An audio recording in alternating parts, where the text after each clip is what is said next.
Under the neon skies, where dreams collide, sweat and fire, a roaring tide.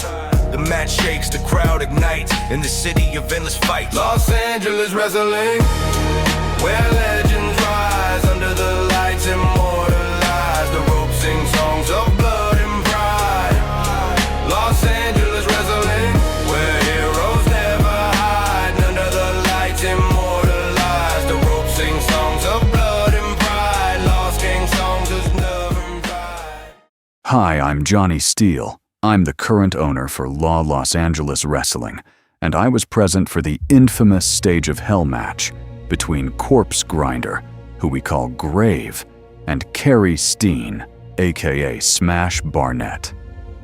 So, this is the story of the infamous 3 Stages of Hell match, which literally felt like hell. While I wasn't there for the initial spark of the incident, I heard the full story later that night from a wrestler who performed right before the two of them. According to him, the tension started in the locker room when Corpse made a highly inappropriate joke about Smash's mother. Smash immediately confronted him, warning him never to speak about his family like that. Corpse tried to laugh it off, attempting to rally the locker room to join in, but the room went completely silent. That's when Smash punched Corpse square in the mouth, leaving the air thick with tension. By the time they reached the gorilla position, Corpse, who was already severely intoxicated after downing about 5 beers and 4 shots, was visibly uncomfortable. As Smash's music hit and he walked out, Corpse muttered to management, "You better control that dog of yours."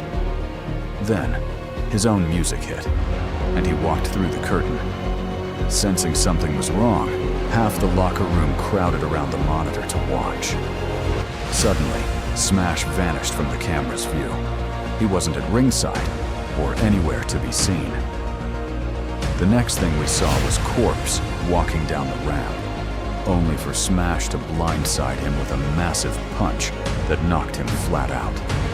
Despite the chaotic start, their first match, a standard singles bout, was excellent, ending with Smash securing the win after a piledriver.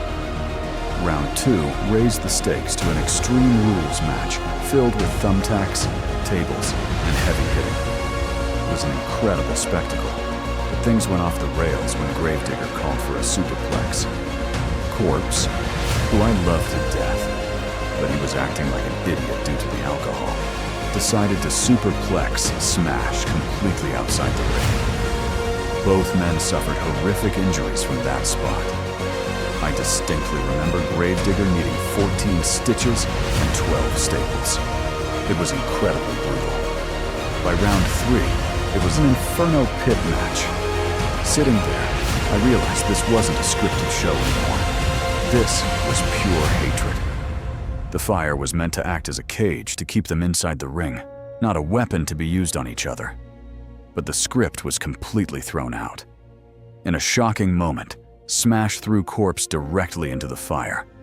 When they finally made it backstage, Smash simply said, "Get him help," and walked off. An ambulance had to be called immediately for Corpse, who suffered 3rd-degree burns across his back and hip. In the wake of the crowd's stunned silence and the locker room's lingering anger, I ultimately made the decision to merge with Law. We banned Inferno pit matches permanently after that night, choosing instead to pivot our focus toward the traditional deathmatch market.